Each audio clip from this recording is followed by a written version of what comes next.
16절의 말씀으로 간절한 분함, 불령과 열심이라는 제목의 하나님께서 저희에게 주시는 회개에 관한 말씀 함께 듣도록 하겠습니다.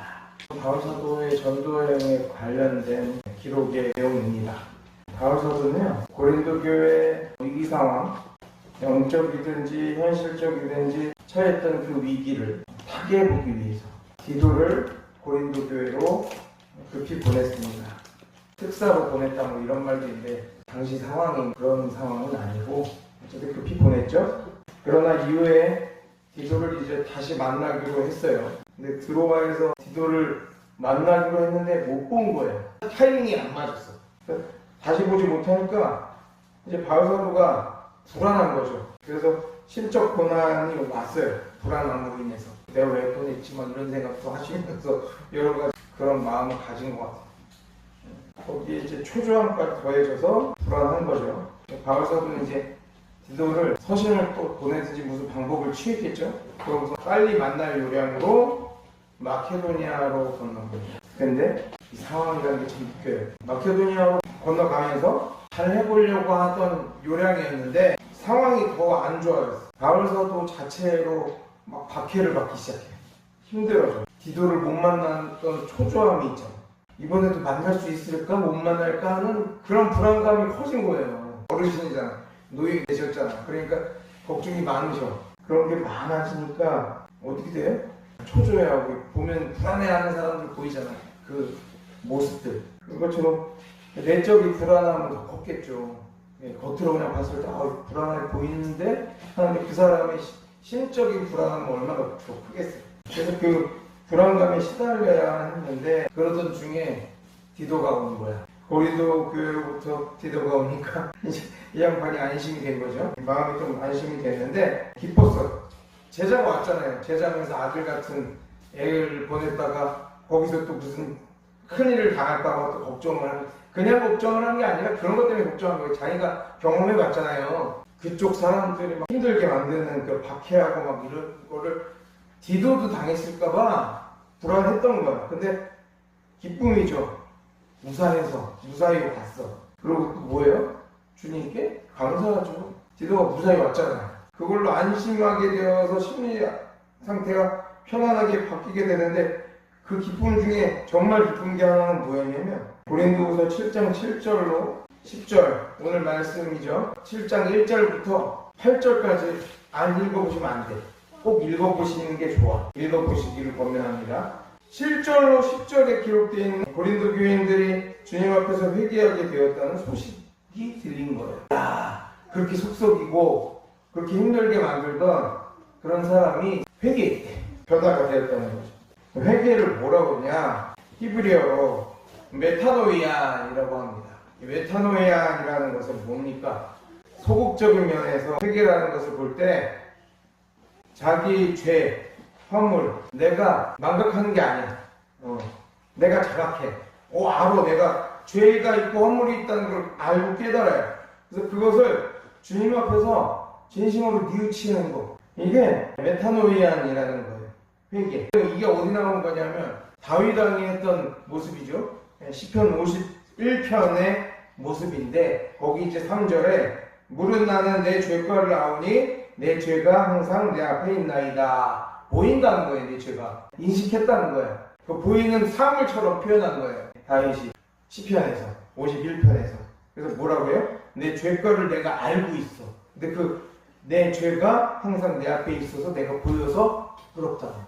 주님 앞에. 그 말씀.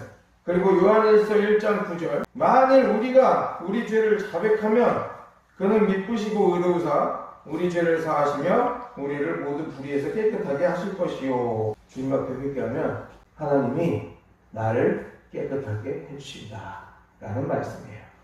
그러나 이제 회개를 소극적인 이렇게 돌려서 얘기하고 시편이나 뭐 이 말씀에서 돌려서 얘기하는 거 이런 게 아니라 적극적인 면으로 한번 보자는 거예요. 회개는 지금까지 갖고 있던 나의 구태적인 마음, 옛 마음, 옛 생활 있잖아. 옛 삶, 죄에 찌든, 죄에 빠진 그런 옛 삶과 옛 마음, 옛 생각 이런 것들 다 떨쳐버리고 새롭게 믿음, 신앙의 길로 돌아서서 나아가는 길이다.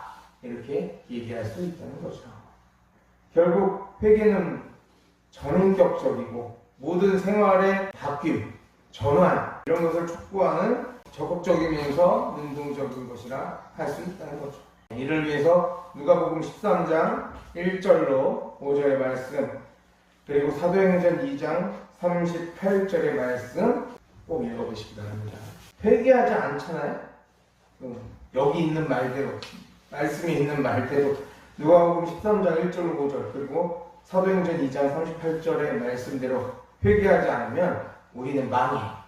우리는 망할 것이고, 회개하면 성령 하나님의 선물을 받는다는 겁니다. 말씀의 힘을 얻으시고 말씀으로 인하여 붙잡히셔서 또 한 주간 승리해야죠. 할렐루야. 네. 그렇다면 고린도 교인들이 했던 구원에 이르게 하는 회개는 뭔가 우리 생각해 보자는 거예요. 본문 9절 10절입니다. 내가 지금 기뻐함은 너희 근심하지 한 까닭이 아니요 도리어 너희가 근심함으로 회개함에 이른 까닭이라. 너희가 하나님의 뜻대로 근심하게 된 것은 우리에게서 아무것도 받지 않게 하려 함이라. 하나님의 뜻대로 하는 근심은 후회할 것이 없는 구원에 이르게 하는 회개를 이루는 것이요 세상 근심은 사망을 이루는 것입니다. 구원에 이르게 하는 회개, 고린도 교인들이 있던 그 회개가 무엇이냐? 하나님의 뜻대로 하는 근심. 그 근심이 결과였다. 바울 사도는 고린도 교인들을 근심하게 했던 자신이 쓴 편지, 그에 대해서 조금 후회도 했어요. 근데 그 근심이 결국에 고린도 교인들이 회개에 이르게 했죠. 그래서 그런 서신을 쓴 것을 기뻐하게 된 거예요. 바울 사도의 후회 뭐였냐? 결국 이런 거예요.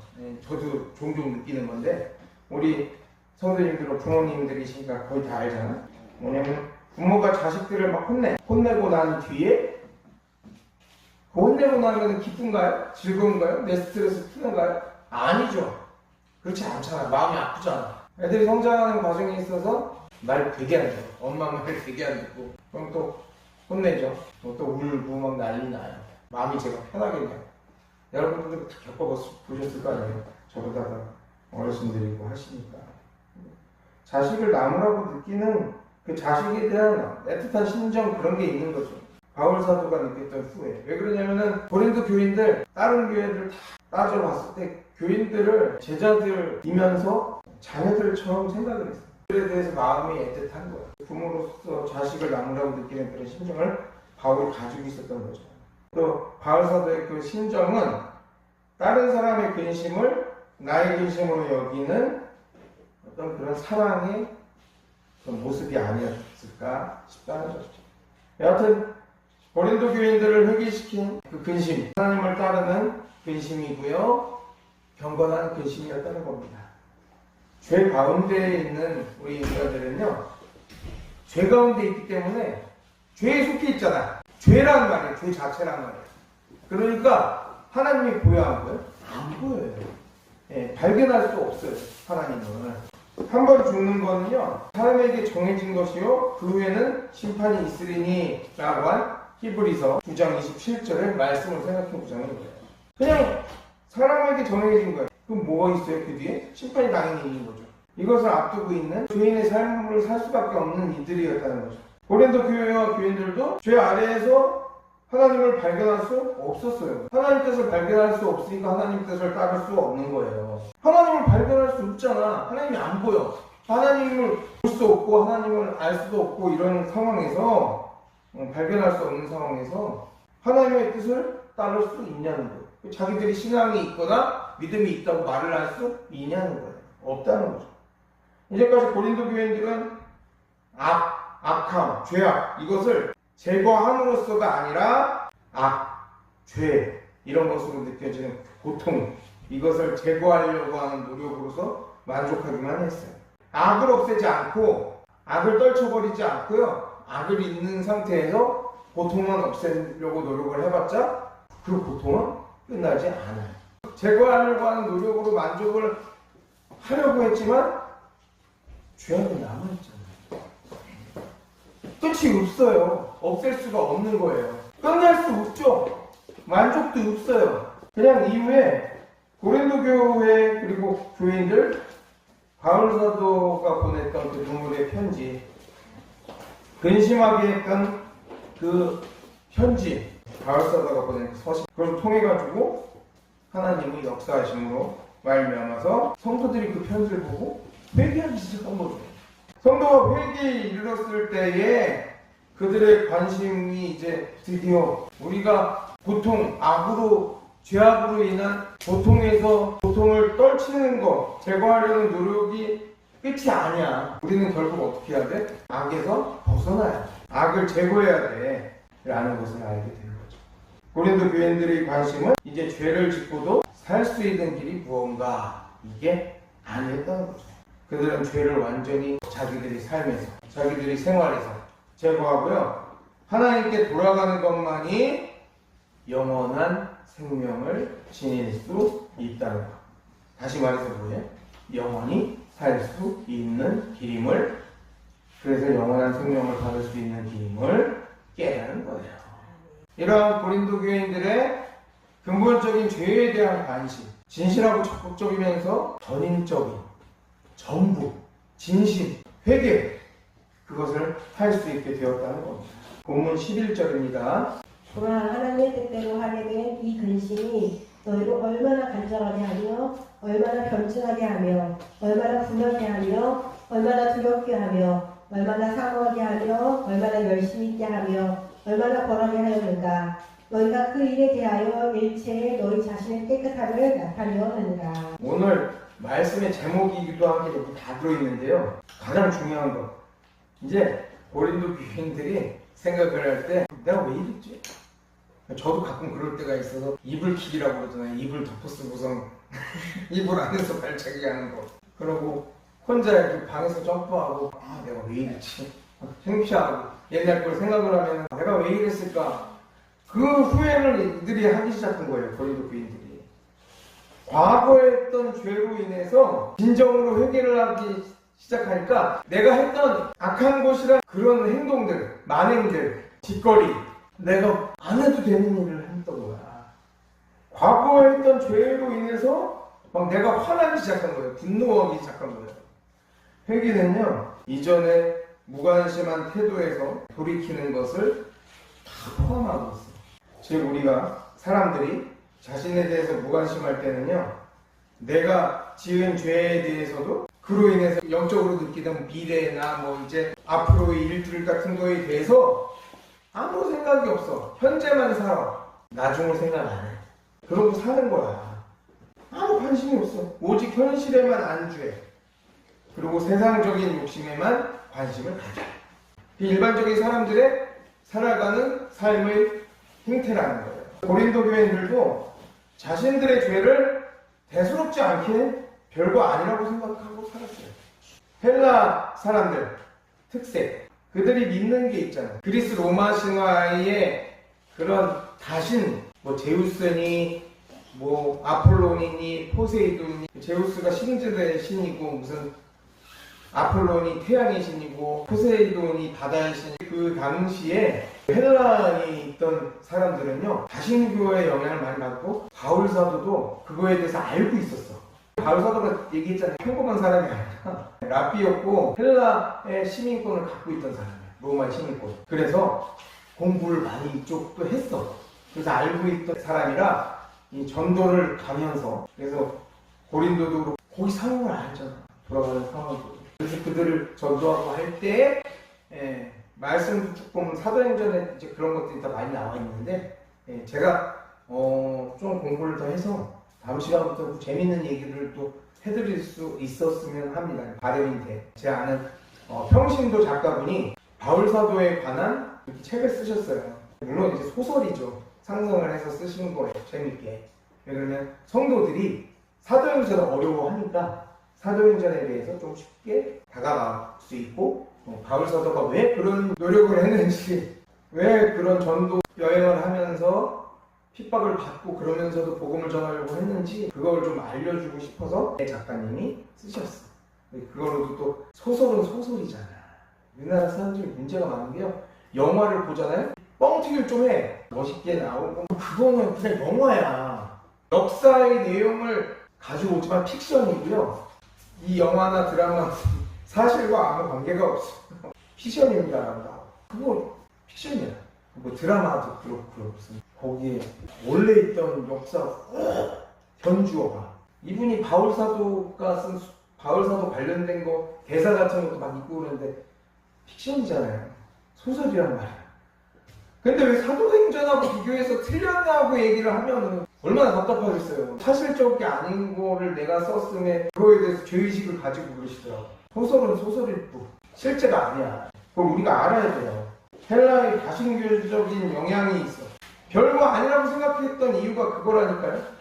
다신교적인 영향으로 우상을 섬겼잖아. 집마다 또 신도 있고 막 아주 복잡해. 무슨 뭐 대장장 일신도 있고 그래요. 그러다 보니까 우상을 숭배하잖아. 그들은 우상을 당연히 숭배해. 헬라에는 다신이 있다고 했잖아. 그걸 숭배하고요? 고린도 교인이라고 했잖아. 고린도 사람들은 그 다신만 숭배하는데 고린도 교인들은요. 그리스도이신 예수님을 함께 겸해서 섬겨. 개판이죠. 개판이죠. 저는 저한테 페이스북 하니까 별일이 다 있는데 그분이 승려래. 저는 스님이라고 안 부릅니다. 그 승려가 저한테 보내면서 우리 절에는 예수님 상도 있다는 거예요. 물론 예수님 상이라고 하는 건 제가 얘기하는 거고요. 걔들은 예수상이라고 얘기하죠. 어쩌라고? 그래서 어쩌라고? 예수님을 뻗어내려 붙잡아 내려서 걔들의 우상과 동등하게 만든 거잖아. 좀 이상하게 믿는 다원주의가 인본주의적인 철학을 가지고 있는 목사들은요. 그러면서 종교끼리 평화를 갖고 서로 인정하고 뭘 인정해? 인정하는 순간 지옥이에요. 제가 얘기 드렸죠. 예수님 외엔 하나님 외엔 아무도 믿으면 안 돼. 아멘? 아멘. 그걸 믿어도 된다고 하는 목사는 무당이고요. 그냥 사짜야. 걔는 목사가 아니야. TV 나와서 뭐 기독교 채널이나 이런 데 나와가지고 종교 간에 평화를 가져야 되고 저는 절에 가가지고서 뭐 불경도 읽고요. 그거 먹기 싫은 거야. 미친 짓 하는 거예요. 아니면 인본주의적인 생각. 그런 애들이 나와가지고 공중파 기독교 방송 설교에 나와가지고 돈 주고 설교하면서 뭐라 그래요? 교회 밖에도 예수님 안 믿어도 구원이 있다고 이딴 소리 하고요. 쓸데없는 소리가 막혀요. 아니거든. 더 심한 놈은 이래요. 우리가 하나님 될 수 있습니다. 이렇게 얘기하는 거예요. 그럼 천국이 땅에 생긴대. 아니야. 주님이 어디 그런 얘기 있어. 안 했잖아. 없는 말 하는 애들이 목사들이 엄청 많아요. 분별할 수 있어야 된다는 얘기예요. 거기에 아멘 하면요. 여러분들도 같이 떠밀려 가는 거야. 아니야. 왜 그런 얘기를 하시는 거죠? 따질 수 있어야 돼. 잘못 얘기를 했을 때. 목사님, 그거 성경에 없는 얘기잖아요. 따져서 얘기할 수 있어야 된다는 거예요. 없는 얘기를 하면. 바울사도가 없는 얘기 안 했거든? 바울사도는 있는 얘기 했는데도 뭐 어쩌고저쩌고 얘기해. 왜? 지들이 성경에서 떠나 있으니까 분별할 수 없는 거예요. 고린도 교인들이 이후에 하나님의 뜻에 따라 자기 과거, 현재, 미래에 대한 관심이 생겼어요. 바울 사도의 그 글과 그런 자기들이 했던 신앙생활의 모순점으로 인해서. 그러니까 어떻게 돼요? 죄에 대해서 심각하게 생각하게 되는 거예요. 그러면서 내가 했던 행위들, 언행들 이런 거에 대해서 갈등을 가지게 된 거예요. 갈등할 수밖에 없었던 거예요. 왜냐하면 죄는 뭐예요? 내 자신의 현재는 물론 미래까지 다 영향을 미쳐. 과거는 당연하고요. 영원히 사망에 머물 수밖에 없다는 사실. 그것을 깨닫게 된 거죠. 고린도 교인들은요, 즉각 하나님의 진리를 대하는 자신들의 신앙적인 태도를 돌이켜서 어떻게 했어요? 간절하게 행하게 됐다는 거예요. 그리고 생각을 해봤어. 교회에서 자기들이 했던 행동들. 그러다 보니까 어떻게 돼, 교회가? 부패했어. 교회가 엉망이 됐죠. 천주교회 성당처럼 교회 안에 우상, 마리아상, 막 예수상 막 서 있고, 막 베드로상, 막 바울상도 서 있고, 막 교회가 엉망을 만들었잖아요. 이게 무당 구석인지 뭔지 모르게 교회 막 뛰걸어 막 그런 짓을 고린도 교회 애들이 했던 거예요. 그 짓을 똑같이 천주교에서 지금 하고 있어요. 물론 밖에 막 이렇게 하는 성당도 있더라고. 예수님 상, 뭐 마리아는 님이 아니죠. 마리아 상, 뭐 바울 상도 있고, 뭐 12제자 상을 막 해놓은 성당, 돈 많은 성당도 그렇게 해놓은데 봤는데 그것보다 더 심각한 걸 보니까 인상이 찌그러져. 뭐래요? 그걸 막 어루만지면서 기도를 해요. 마리아님, 마리아님, 내게 성령을 주셔서. 성령 하나님이야. 마리아는 사람이고 뭘 줘요? 아무것도 못 줘요. 목사들한테 목사님 안수해 주시면서 저한테 성령을 내려주세요. 이런 미친놈도 있어요. 장로라는 애들, 그걸 믿는 목사라는 애들, 한심한 거죠. 주님이 얘기하시는 게 없어. 고린도 애들이 생각해봤을 때 그 안에 우상을 막 세우고 막 그랬을 거 아니에요. 그걸 같이 믿으면서. 그거가 보니까 교회가 썩을 때고 썩어나죠. 이게 무당 집인지 점집인지 뭔지 교회인지 모르니까. 그리고 거기서 행했던 아까 말했던 것 같이 막 석상을 어루만지고 우상을 어루만지면서 기도하고 막 그런 행태들이나 주님을 믿지 않는 엉망으로 믿는 행태들 참담하게 여긴 거예요. 내가 왜 그랬지? 내가 우상을 왜 숭배했지? 큰 교회 가서 이 얘기를 하잖아요? 그럼 되게 불쾌해. 그러고 나서 끝나고 나잖아? 이거는 이제 실제로 있었던 일이기 때문에 옛날에 거의 마지막 집회였어요. 제가 나갈 때. 비슷한 얘기를 했어서 조금 돌려서 얘기를 했죠. 왜 그러냐면 고린도 전후서에 관련된 얘기들, 고린도 교인들이 바울서를 얼마나 속속했어요. 근데 그 교인들이 딱 그때도 고린도 전후서 막 이거 5일 동안 하는 건데 엉망이었어요. 엄청 큰 교회라 집회를 하는데 우리는 그래도 끝에 이렇게 다 끝까지 앉으셨잖아요. 거의 200석, 300석, 2, 300석 내 기준으로 큰 거지만은 그냥 생각할 때는 큰 게 아닐 수도 있구나. 500명 정도 좌관 옆으로 해가지고 막 2층까지 있고 큰 교회인데 집회를 한다고 그러니까 그래도 많이 모였어. 내가 생각을 했을 때는 200명 정도 모였어요. 어쨌든 하고 있는데 앞에 뭐 장로님들 본인들 장로석이라고 그거 왜 붙였는지 모르겠어. 창피하긴 한데 장로석이라고 써붙인데 앉으셔가지고 졸고 계셔요. 안장에. 그래서 막 우리 애들 지금 집중 못하고 가끔 해가지고 막 의자 끌고 막 그럴 때 막 박수 치고 막 이렇게 하고 하는 걸 거기서 해야 돼. 생각해보세요. 나이 한 제일 어린 분이 65세 막 68세 막 이래. 나이 많으신 분이 우리 교인들보다 좀 적어. 70, 애들이네. 그럴 수도 있어. 우리 목사님들. 70대 후반, 80대 초반 막 이래요. 근데 어떻게 해요? 주무신다니까? 저처럼 이렇게 주무셔. 기가 막혀. 그럼 어떻게 해요? 말씀 들어야죠. 그래서 성경 읽어보겠습니다. 장로님 읽으세요. 시킨다. 여하튼 그래.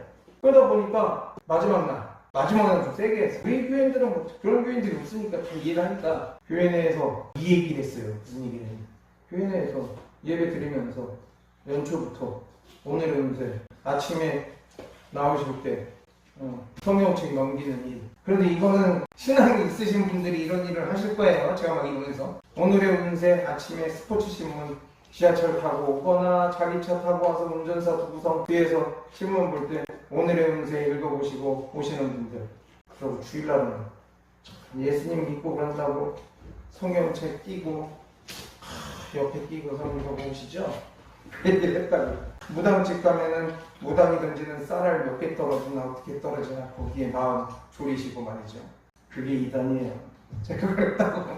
그게 심해지잖아요. 3단 되고 심해지면 더 심해지면 4단 되는 거예요. 4단 되면 뭐가 돼요? 지옥 가는 거죠. 이렇게 얘기했어요. 그러고서 그때 한번 기도시키고 아이고야. 끝나고 담임 목사님이 거기실에 올라가서 얘기를 하고 있는데 장로님들이 보제 두들이 5분이 오셨어. 근데 자기네 창피한가 봐. 자기네 담임 목사님이 좀 나가 있어요. 나가기 숫자가 없는 그냥 정 써있는 목사가 올해로 됐어요. 그때는 이제 숫자가 붙어있을 때였어. 4였나 5였나 그래. 정영규 오니까 불안했어요. 저 솔직히 욕 좀 먹겠구나. 어이구야. 소파 밑에 다 끌어앉은 거야. 다 끌어앉아도 잘못했다고? 저한테 하시면 안 된다. 담임 목사님한테 하셔야 되는 거다. 그리고 정확하게 얘기하면 하나님한테 하셔야 됩니다. 지금 나한테 울고 앞에 엎드리고 그러셔봤죠? 나는 말씀 전하는 사람은 마이크가 아닌데 전하는 분은 하나님이신지 그 얘기를 했어요. 다시 신앙생활 똑바로 하셔라고 담임 목사님 오시라고 해서 앉혀놓고 담임 목사님 기도해 주시라고 하고서 저도 옆에서 같이 기도했어요. 잘못된 습관이 교회들에 있어요. 담임 목사님을 무슨 소 잡듯 뭐 잡듯 하시는 장로님이 있는 교회들도 있고요. 거꾸로 담임 목사가 왕이야. 담임 목사가 왕이어서 밑에 막 장로님들을 우습게 보는 그런 교회들도 있어요. 일단 저 같은 목사들은 또 없어. 제가 잘났다고 얘기 드리는 게 아니라 설교하는 성도야. 목사는 그냥 이렇게 생각하면 돼요. 설교하는 성도야. 대단한 게 아니야. 주일날 그 권한만 부여받아서요. 말씀 전할 수 있고 여러분들이 원하시면 원컨대 제가 안수기도 해드릴 수 있고 그런 거예요. 아니면 제가 갑자기 마음이 들어서 안수기도를 해드려야겠다 생각하면 여러분도 마음속에서 받아들였을 때 괜찮다 하면은 되는 거예요. 기도가. 여러분들끼리 우리 제사장이니까 안수기도 합시다는 안 돼. 제가 말씀드렸죠. 자녀들은 된다고. 내 자녀들은 돼. 안수기도가. 근데 남은 안 돼. 부부 사이에도 안 돼. 머리는 안 되고요. 몸은 돼. 왜? 우리 아내는 몸 아픈데 기도해 주거든. 물론 제가 또 성경에 있어. 서로 사랑하는 사람 가운데 제가 또 그런 얘기도 여러분들한테 전했던 적이 있고. 근데 자녀는 된다니까? 자녀들 사랑 안수기도 얼마나 많이 하는데요. 자녀들한테. 사랑으로 아주 그냥 저보다 더해요. 근데 자녀들은 된다고. 아브라함과 이삭과 야곱 그 관련된 내용들을 보세요. 그런 생각을 해보죠. 성경에 있는 대로만 바뀌어야 되는 거고 있는 대로만 하시면 돼. 그러니까 우리 집사님, 권사님들한테 부탁을 한다니까. 자녀들 오죠? 안수기도 해주시라고. 다른 거 아니야. 이단 같아? 교회를 나가라고 그래. 교회가 나가고 좀 제발 좀 이단님, 삼단님 얘기를 하라고. 기도해 주세요. 중요한 겁니다. 참담하게 생각했던 거예요. 고린도 애들이. 고린도 교인 애들이. 여기 성경에 기록돼 있잖아요. 바울사도 기록했잖아요.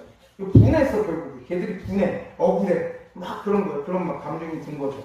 고린도 교인들은 하나님을 두려워하고 하나님 심판에 대해서도 두렵게 여기게 된 거예요. 그래서 자신들의 악행에 대해서 더욱 두렵고 분하게 여기는 게 아닐까 싶다는 거죠. 그래서 결국에 고린도 교인들 신앙이 어떻게 했어요? 그렇게 미워하고 질투하고 욕하고 몰아내 그런 짓을 했던 바울 사도를요 역으로 바울 사도 저거 같이 했었어야 되는데 사모하게 됐어. 그리고 진리를 열심히 추구하게 됐어. 그리고 대적들을 벌하는 자신들의 대적들, 거짓 교사, 가짜 교사들이 있었잖아요. 혼란스럽게 아니들 그들을 벌하고 하는 자정적인 그런 노력을 하게 되었다는 겁니다. 이런 것들은 우리가 생각을 해봤을 때 누가 떠올려요? 욥을 생각해봤어요. 막 스스로 악인이라고 막 자신이 벌받고 막 몸이 아프고 막 이런 것들만 하면서 나는 죄인이다, 나는 죄인으로서이다 막 이러면서 자처하던 그런 욥이 하나님의 뜻에 따라서 근심하게 될 때 욥기 42장 6절 그러므로 내가 스스로 거두어드리고 티끌과 제 가운데서 회개하나이다. 그렇게 고백했던 회개 그거하고 같다는 거예요. 마지막 부분입니다. 읽어주시겠습니다.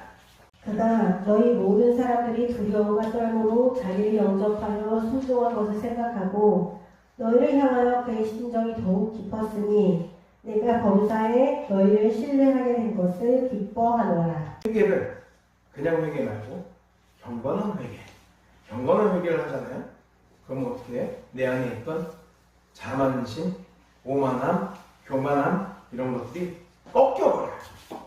그래서 회개한 고린도 교인이 얼마나 원래 회개하기 전에 고린도 교인들이 얼마나 교만하고 자만해 오만 그 덩어리였어. 3만이었잖아. 3만 대군이었잖아. 3만 대군.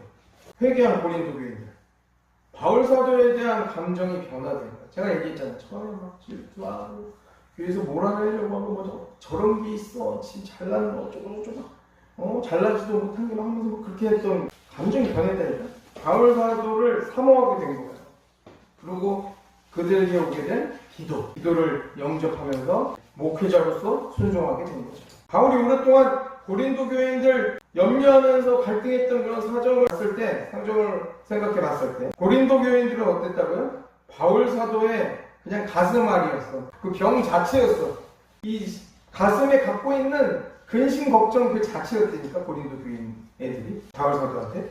근데 고린도 교인들이 지금까지 생각을 해보면 어땠냐면 바울 사도의 행위만 말한 게 아니야. 행태나 행실 뭐 이런 것뿐만 말한 게 아니고요. 바울 사도의 가르침에 대해서도 뭐 잘난 게 없는 게 막 어쩌고저쩌고 하면서 비난하고 힐난하고 막 그랬던 걸 서슴지 않았었어. 근데 고린도 교인들이 진심으로 회개했어. 진심으로 회개를 하고 나니까 지난날에 그들이 했던 모습들이 어때요? 엉망진창이었잖아요. 모든 바울을 뉘우치고 바울 사도의 가르침을 기꺼이 받아들이게 되었다는 겁니다.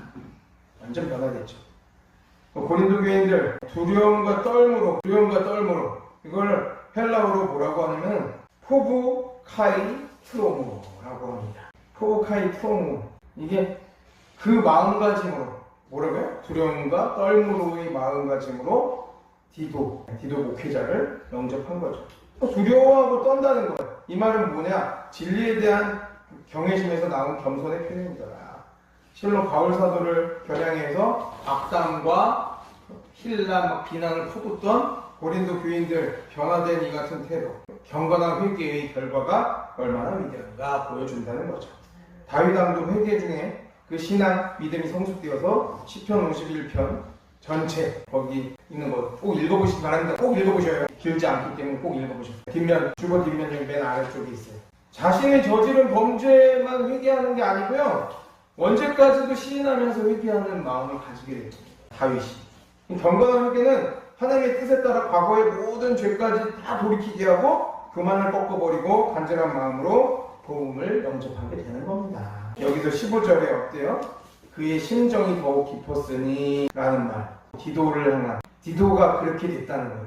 그들을 만나고 나서 그의 심정, 디도의 심정이 더욱 깊어졌다는 거예요. 고린도 교회 교인들을 만나고 나서 디도의 그 고린도 교회를 향한 애정이 더욱 풍성해져서 더욱더 깊은 관심을 교회에 디도가 갖게 되었다는 거죠. 말씀 마치겠습니다. 사랑하는 솔직교회 성도 여러분, 시편 51편 7절에 무술초로 나를 정결하게 하소서, 내가 정하리이다. 나의 죄를 씻어주소서, 내가 눈보다 희리이다 라는 말씀처럼 진정한 회개는 제사보다 낫다는 겁니다. 에스겔 18장 31절에 너희는 너희가 범한 모든 죄악을 버리고 마음과 영을 새롭게 할지어다. 이스라엘 족속아, 너희가 어찌하여 죽고자 하느냐라는 그 말씀처럼 마음과 영을 우리가 새롭게 해야 할 것입니다. 그럴 때 이사야 59장 20절에 여호와의 말씀이니라, 구속자가 시온에 임하여 야곱의 자손 가운데에서 죄가를 떠나는 자에게 임하리라 라는 말씀처럼 구원에 이르게 된다는 겁니다. 특히 고린도 교인들이 회개함으로써 바울 사도를 영접하고 복음 안에서 새롭게 살아간 그 사실, 회개가 더 이상 말로만 하는 것이 아니고요, 구체적이고 실제적인 생각 그리고 삶 모든 면에서 전부 전환될 수 있다는 그런 큰 대전환을 가진 자는 것을 알 수 있습니다. 사랑하는 성도 여러분, 우리 생활을 돌이켜서 한번 생각해 보시길 부탁드립니다. 성경의 회개는 구원에 이르게 한다고 가르치고 있어요. 교회에서 회개하면 구원받는다고 말하기 때문에 우리가 구원을 받는가 생각해 보세요. 그건 아닐 거라는 거예요. 오늘 본문 11절에서 고린도 교인들이 간절함과 분함과 두려움과 열심으로 회개했던 것처럼 회개는 한 인간, 한 사람의 전인적이고도 전 생활, 그 삶을 주님께 바치는 신령한 제자일 것입니다. 그리고 그리스도께서 나를 위해서 흘리신 보혈에 의지하며 드리는 산제사 열심의 기도임을 명심하셔야 할 줄로 믿습니다. 아직 자신에 있어서 가슴 뜨거운 변화의 경험이 혹시 없다면 오늘 이 시간 이 이후에라도 성령 하나님을 간절히 의지하시는 가운데 간절한 마음으로 매달리는 하루를 사시기를 축원합니다. 회개는 로마서 2장 4절에 혹 내가 하나님의 인자하심이 너를 인도하여 회개하게 하심을 알지 못하며 그의 인자하심과 용납하심과 같이 참으심이 풍성함을 멸시하느냐 하는 죄의 깊은 탄식에서 비롯된 하나님의 뜻에 가까운 영적 상태로 특별히 여러분들 성부 성자 성령 삼위일체 하나님의 인자하심이 적극적으로 인도하셔서 도달하게 하는 그런 것이 회개입니다. 다시금 인지하시고요. 다가올 한 주간도 회개하여 주님 앞에 한 발 더 다가가는 저와 여러분들 되시기를 예수님의 이름으로 축원합니다. 축원합니다. 축원합니다. 기도하겠습니다. 먼저 귀한 말씀 주시는 아버지 하나님 사랑과 은혜에 감사드립니다. 사랑하는 우리 솔직교회 온 성도들 진실하고 진정한 삶을 통해서 회개와 기도로 승리하는 주님의 자녀 되게 하여 주시옵소서. 언제나 충만한 은혜와 총으로 이끌어 주시길 간절히 바라 권하며 거룩하신 우리 주 예수 그리스도 이름으로 축복하며 기도합니다. 아멘.